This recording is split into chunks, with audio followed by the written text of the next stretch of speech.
Amém. Queridos, por gentileza, você que trouxe o exemplar da Bíblia Sagrada, abra comigo na carta de Paulo aos Efésios, capítulo de número 6, versículo de número 18.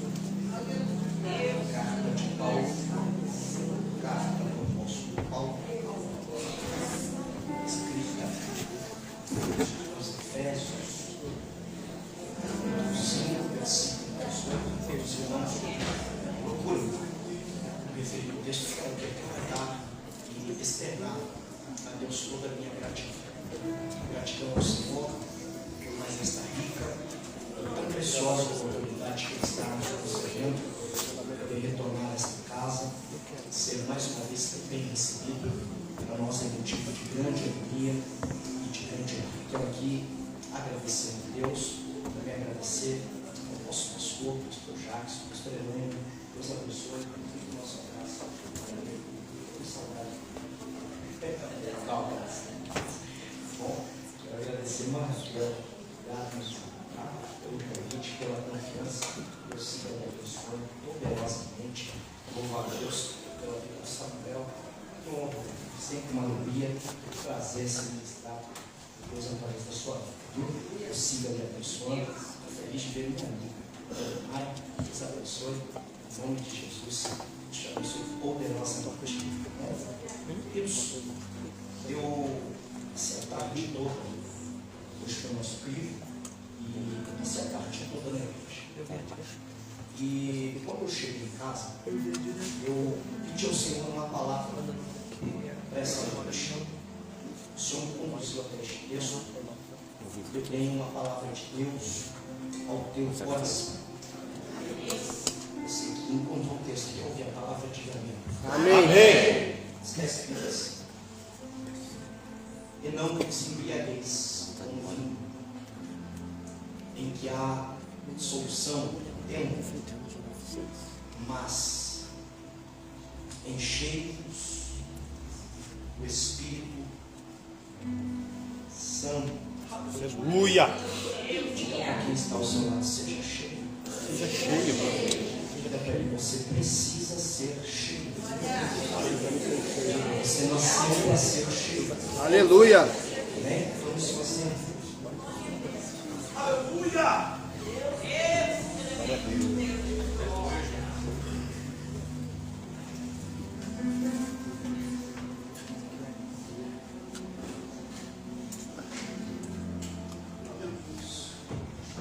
Queridos, esta carta do apóstolo Paulo, a carta de Paulo aos Efésios, ela é uma das 4 cartas que nós chamamos da prisão.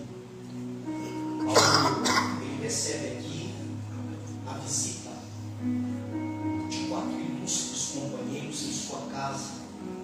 Casa essa que ele alugava como lugar para lhe servir de prisão, uma prisão domiciliar, enquanto Paulo estava na cidade de Roma, enquanto mesmo estava aqui, aguardando o seu julgamento. Cada um destes 4 homens vão sair de lá com uma joia, com um tesouro, algo muito precioso, que são essas cartas, e vão levá-las, conduzi-las às suas respectivas igrejas. Essa carta aos Efésios, ela vai ser conduzida pelo discípulo de Paulo chamado Tito.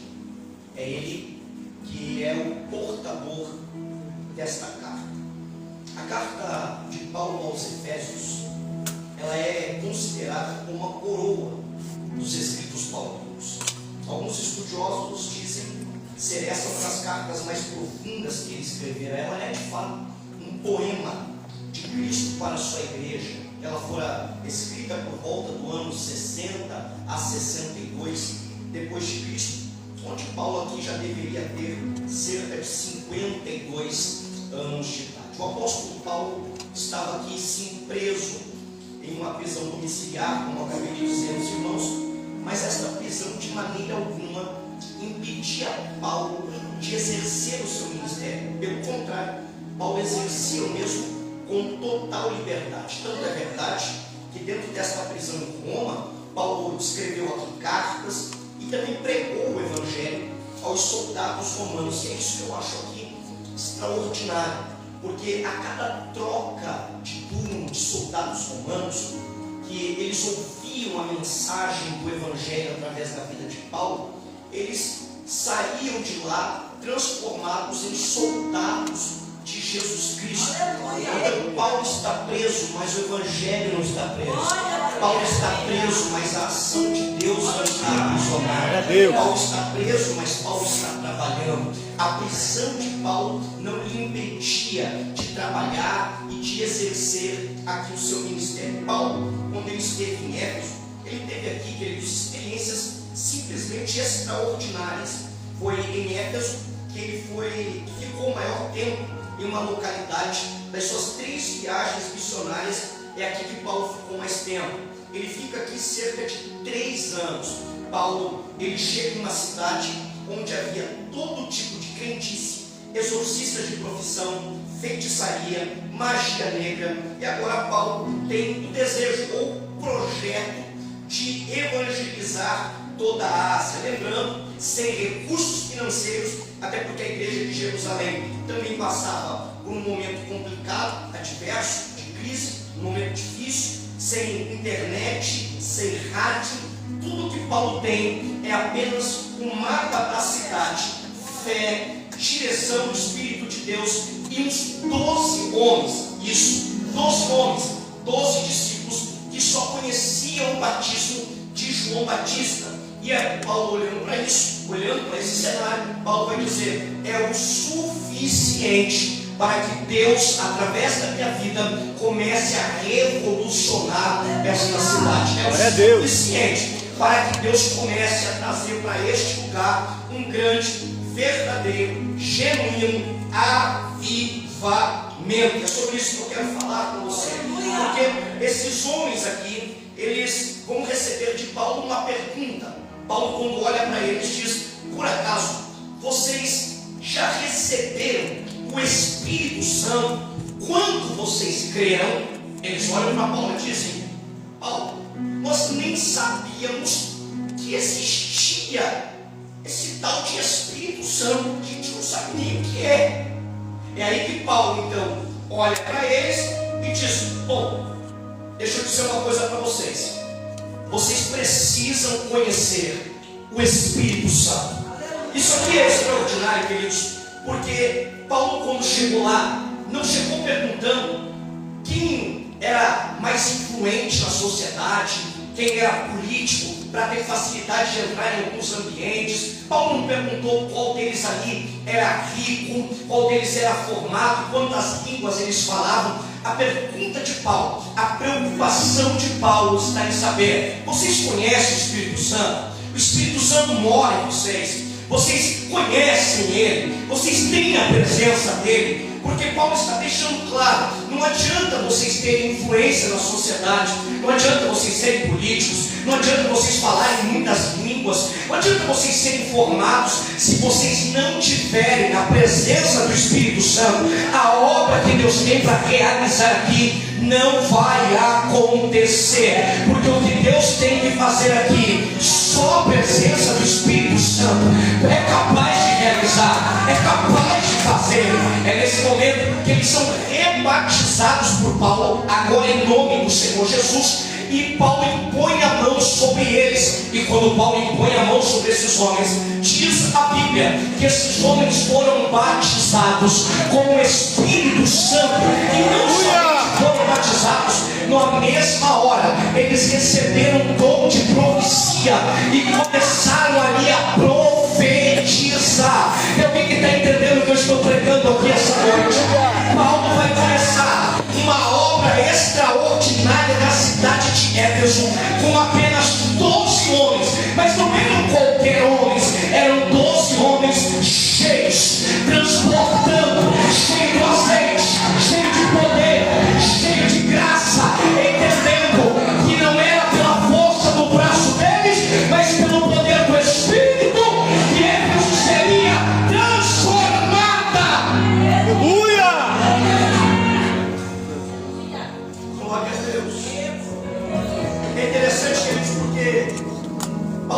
chega em Éfeso, ele vai procurar uma sinagoga como ele era de costume e vai pregar lá o Evangelho. Paulo vai falar sobre o reino e muitas pessoas começam então a se converter. Porém, alguns também começam a falar mal do caminho. É nesse momento que Paulo vai se transferir para uma escola de um certo tirano, aonde ali ele vai formar os seus liderados, onde vai ali continuar pregando o Evangelho. A obra vai continuar então sendo desenvolvida. A Bíblia vai dizer que Deus, pelas mãos de Paulo, realizava ali em Éfeso, escute isso, sinais, prodígios, milagres, maravilhas. Até os lenços e aventais de Paulo curavam as pessoas naquele lugar.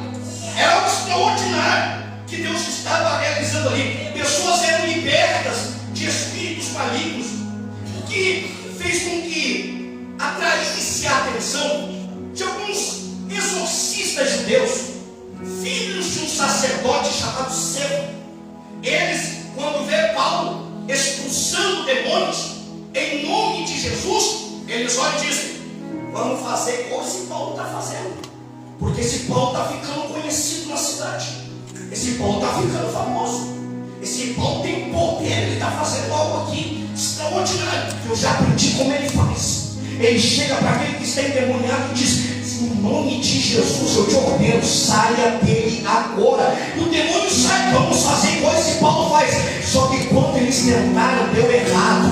Eles chegaram para um homem endemoniado e lhe disseram o seguinte: olha, em nome do Jesus a quem Paulo prega, a gente te ordena, sai dele agora. O demônio olhou para eles e disse: olha, conheço Paulo,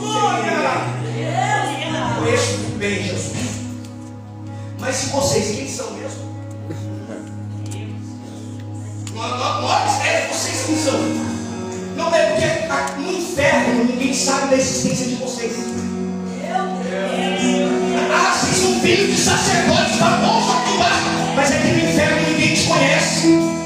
Porque para ser conhecido no inferno tem que ter a presença. Não tem que ter isso aqui. Tem gente que só é famoso na terra, tem gente que só é conhecido nos nossos púlpitos, mas no inferno ninguém sabe o nome dele, ninguém respeita ele. Sabe o que aconteceu? O homem que estava endemoniado arrancou a roupa daqueles sacerdotes, deixou eles nu e deu pancada neles. Tome pontapé e porrada, porque quem não tem a presença apanha de demônio mesmo. A Bíblia entendeu isso aqui, irmão. A obra de Deus não se faz com status, a obra de Deus não se prega, é pela presença.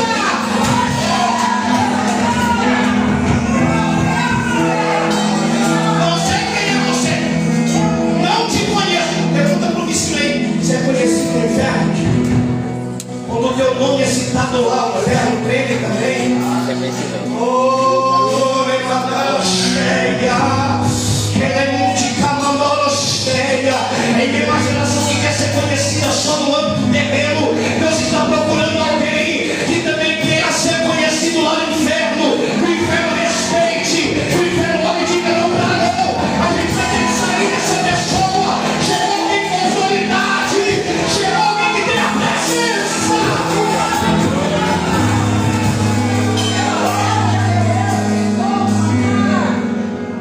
A Bíblia diz que muitos daqueles que seguiam artes mágicas começaram agora a se converter. Eles levaram os livros deles para a praça da cidade, queimaram seus livros naquele lugar. Glória! Estavam abandonando as artes mágicas para se render à presença do Deus Todo-Poderoso. Aleluia. Aonde Jesus chega, o diabo, o inferno abre falência, gente. Vou falar de novo, porque eu tive de graça nisso aqui hoje. Quando eu estava lendo esse texto de volta, Deus colocou essa frase no meu coração e disse: filho, aonde a minha presença chega, o inferno tem que abrir falência. O evangelho chega para dar prejuízo para o inferno.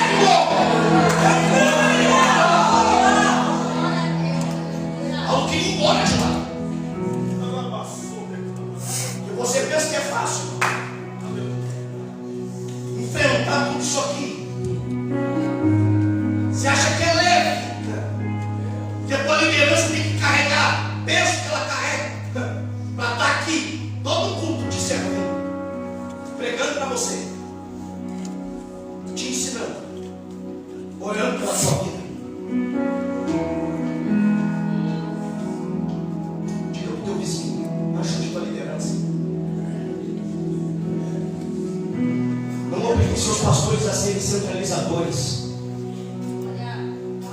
Pela tua ausência, pelo fato de você não estender a mão e dizer: conta comigo. É perigoso demais para a liderança centralizadora, porque ela atrai demônios sobre si. Escute o que eu estou te dizendo, porque é sério. Quando uma liderança ela acaba se tornando centralizadora, toda a força do mal vem sobre ela. Agora, quando a gente se une,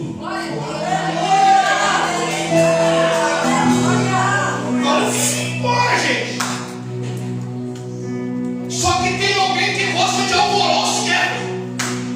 Tem gente que gosta de bagunça, né? Líderes que fazia alguns nichos de Diana, percebeu que começou a perder dinheiro. Aí tocou no bolso, é problema. Mexeu no bolso, o camarada teve prejuízo. Ele falou: peraí, agora parou. Esse Paulo chegou aí, está me dando prejuízo. Gerou um alvoroço na cidade. Ele chegou, olhou e disse assim: olha, a gente quer arrancar esse camarada daqui. E o pior é que o povo da cidade de Éfeso se uniu a ele. Por 2 horas eles começaram a gritar: grande é a Diana dos Efésios. Um grande rebuliço ali, que foi acalmado pelo escrivão da cidade. Todas as igrejas, queridos, da Ásia foram unidas no trabalho de Paulo aqui em Éfeso. Alguém onde você quer chegar? Exatamente aqui. Aleluia. Escute o que eu tenho para te dizer. A cidade de Éfeso, ela sofria ali uma grande influência pela cultura grega. O lema que era pregado na cultura grega era esse: você nasceu para sentir prazer. Então eles viviam lá numa busca desenfreada pelo prazer. Ou seja, vale tudo em nome do prazer. O importante é o atingir o ápice do prazer. Olha, a situação era tão complicada que tinha uma deusa que era adorada, que cerca de 800 a 900 sacerdotisas, que eram prostitutas do país, serviam ela lá dentro daquele templo, chamada de Artemis. Os homens que chegavam naquela cidade iam até o templo para ter relações sexuais com essas mulheres.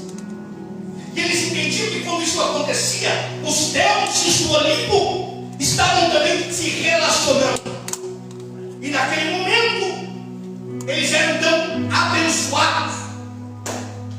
Era assim que eles viviam. Só que tem um grande problema em Éfeso, que Paulo está querendo aqui, de forma muito específica, tratar no versículo que lemos. Era um deus chamado Dionísio, lógico, com D minúsculo. Dionísio era conhecido como o deus da festa e do vinho. No meio do ano havia uma festa perto de março, entre março e abril, que era a festa de Artemis, também é onde se celebrava esse deus Dionísio. E Artemis, para se adorar, cultuar Dionísio, ficava um diácono na porta do templo, servindo vinho, a fim de que ele se embriagasse e assim entrasse num êxtase espiritual. Eles acreditavam, olha o que eles acreditavam, que quanto mais embriagados eles ficassem, mais possuídos pelos espíritos eles seriam. E após se embriagarem, eles se deitaram com as mulheres. O problema é que muitos crentes, escute isso, muitos cristãos daquela época estavam querendo trazer essa cultura para dentro da igreja. Esse é o grande problema. Então, no capítulo de número 5, para tratar esse problema, para não permitir que a igreja entre por esse caminho, Paulo vai dizer: e não vos embriagueis com o em que há, mas enchei-vos do Espírito. Escute isso aqui. Quando uma pessoa está bêbada, nós dizemos que ela está sob a influência do quê? Sim ou não? E com certeza, um cristão cheio do Espírito Santo está sob a influência de quem? Então ele está sob a influência do poder do Espírito Santo. o que Paulo está tentando colocar na mente dos crentes de Éfeso? Vocês não podem viver sob a influência daquilo que leva vocês ao pecado, que conduz vocês automaticamente à morte. Vocês não podem viver sob a influência do álcool, do vinho. Vocês precisam viver sob a influência do poder do Espírito Santo. Sabe o que Deus está dizendo para você essa noite? Deixe a sua vida sob a total influência do Espírito. O único que deve influenciar a nossa vida é Ele, a presença dEle. Quem está entendendo isso aqui esta noite? Tanto embriaguez pelo uso do vinho, quanto o viver cheio do Espírito Santo trazem mudança no comportamento. Sim ou não? Sim ou não? A personalidade da pessoa muda. O comportamento dela muda quando ela está bêbada. Mas a personalidade, o comportamento daquele que está cheio do Espírito Santo, ele também é diferente. Ele também é diferente. Sabe o que Paulo está deixando claro para a igreja de Éfeso? Ei, não deixe que o vinho em que a contenda molde você. Não. Permita que o Espírito Santo molde você. Trabalhe no teu caráter. Muda a tua forma de pensar, de viver. E alguém que está entendendo isso aqui? É Paulo dizendo: deixa o Espírito Santo trabalhar na vossa vida. Escute isso aqui.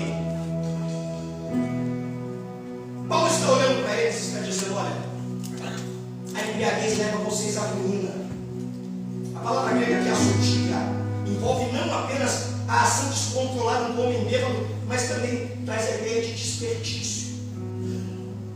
Então, na embriaguez, o homem ele perde o controle de si. Na embriaguez, ele precisa entender que o álcool ele nada mais é do que um ladrão de cérebro, gente. A embriaguez, ela deprime o cérebro, ela tira do homem o autocontrole, a sabedoria, o entendimento, o julgamento, o equilíbrio, o poder para avaliar as coisas. Ou seja, a embriaguez impede o homem de agir de maneira sensata. Só que o Espírito Santo não. Aquele que vive cheio do Espírito Santo, ele tem controle de si, porque ele tem o fruto do Espírito. E o negócio aqui é o domínio próprio. Tem que sair. O Espírito Santo, olha, irmão, é muito sério isso. O Espírito Santo não rouba a consciência de ninguém, tá? Por favor, tome cuidado com certos movimentos aí. Verdade. Tenha cuidado. O Espírito Santo rouba a consciência de ninguém. Verdade. Entenda essa verdade aqui. As pessoas, quando elas estão bêbadas, elas entregam-se a ações desenfreadas, dissolutas, descontroladas. Elas perdem o pudor, a vergonha. Essas pessoas, quando elas chegam nesse nível, nesse ponto, elas se entregam a uma vida realmente desgraçada. E eu posso falar com propriedade, porque foi de lá que Deus me trouxe. Foi de lá que Deus me arrancou. Só quem viveu sob a influência de álcool, quem já se embriagou, sabe do que eu estou falando. Eu não vou pedir para você levantar a mão, porque não tem necessidade nenhuma. Você sabe o que é uma pessoa embriagada? Que tipo de vida ela leva? O que ela traz para dentro de sua casa? Sobre a influência de quem ela está. E é isso que Paulo está combatendo, é isso que Paulo está dizendo aqui. Então as pessoas, elas buscam muitas das vezes a solução do seu problema no álcool, na embriaguez. Só que Paulo está deixando claro para eles: em vez de se embriagar para perder o controle e viver mergulhado no pecado e viver uma vida desgraçada, busque no Espírito de Deus a solução, a resposta, a saída para os problemas que a vida te apresentar. Não é num copo de cerveja, não é num copo de vinho, não é por aí que a gente vai encontrar a saída. A solução a gente encontra quando a gente permite que o Espírito Santo trabalhe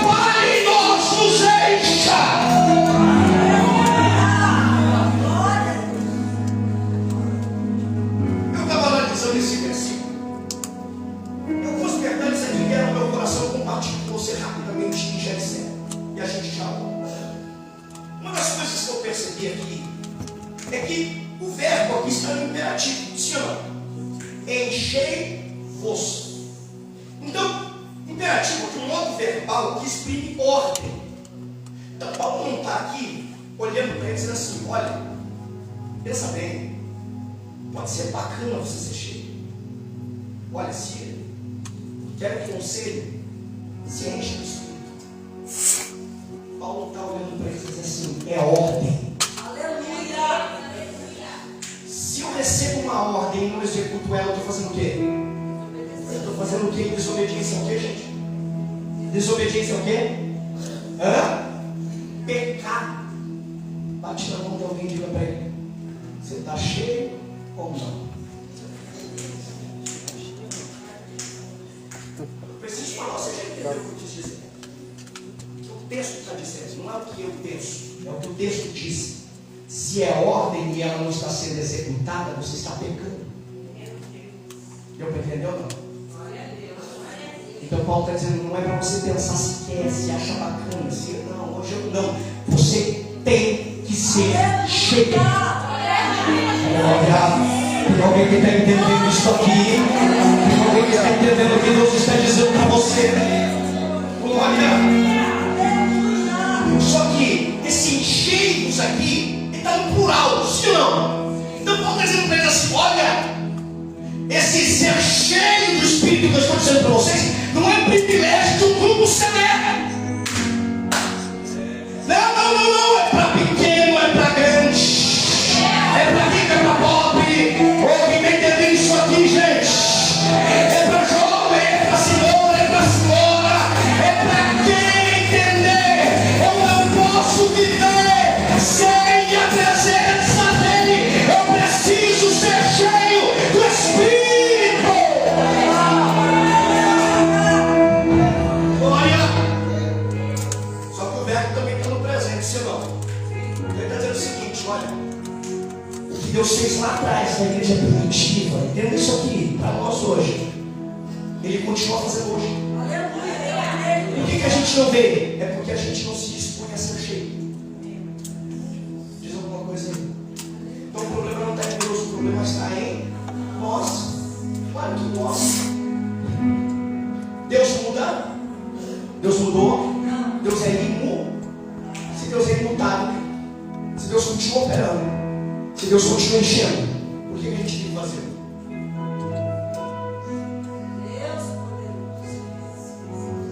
Por que a gente entra aqui e se contenta sair daqui pela meiota? No raso, seco, sem nada. Está entendendo o que eu estou pregando nessa noite?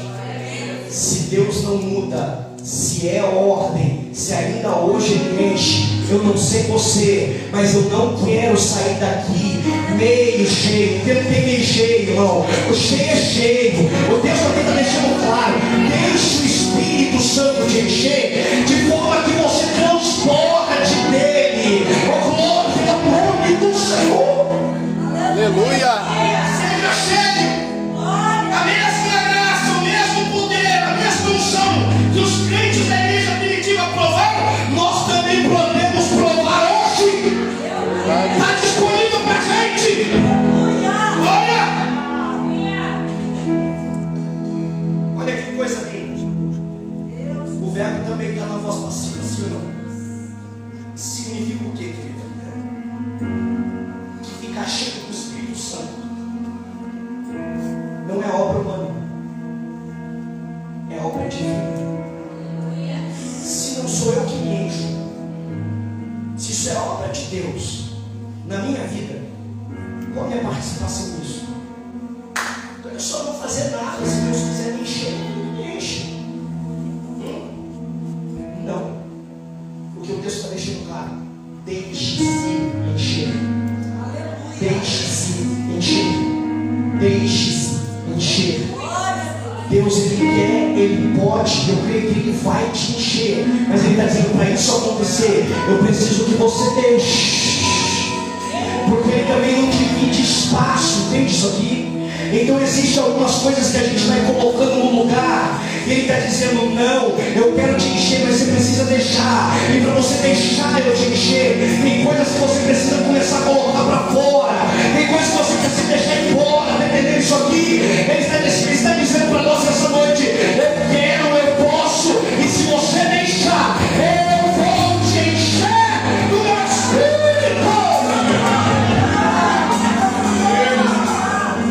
A ideia aqui é ir se enchendo diariamente, até transbordar. Até transbordar. Glória a Deus. Eu finalizo a minha fala dizendo que Paulo está olhando aqui para a igreja de Éfeso. Está dizendo para eles: olha, para vocês vencerem o mundo, para vocês vencerem o diabo, para vocês vencerem os demônios, para vocês vencerem a sua própria carne, só há um meio, só há um único jeito, só existe uma única forma. Que meio é esse? Que forma é essa? Paulo diz: seja cheio, seja cheio, seja cheio.